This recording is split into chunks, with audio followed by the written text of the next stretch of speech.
You'd think the silence would be a comfort, but it wasn't. It was worse, because silence meant the screaming had stopped. The buildings had already fallen, the lives already taken. There was nothing left to burn.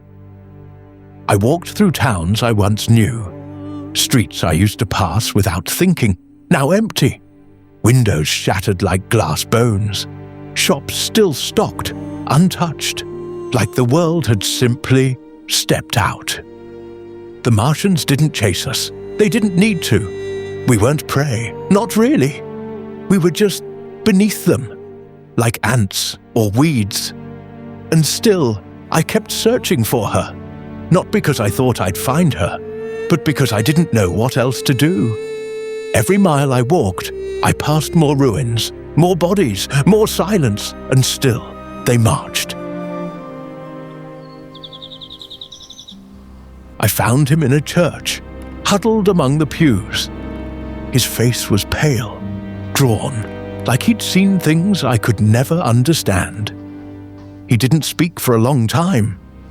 When he did, it was only a whisper. "I was wrong," he said. "I thought we were saved." He kept muttering about salvation, how we'd all been abandoned. But I didn't want to listen, not anymore. We argued. I wanted to leave. I wanted to find her, but he couldn't.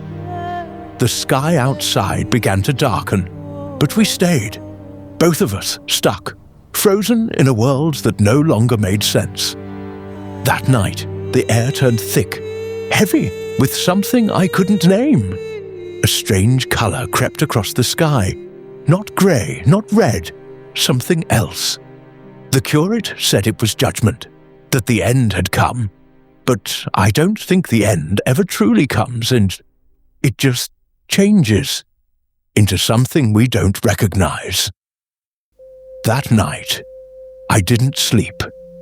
I just watched the color grow brighter, spreading across the clouds like blood in water.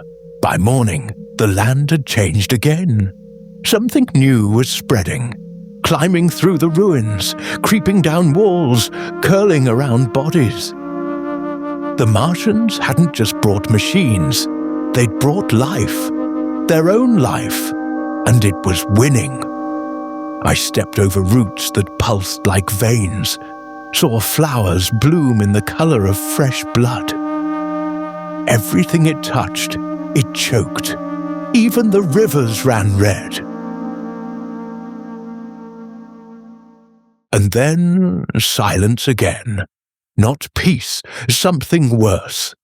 Like the land itself was holding its breath, waiting.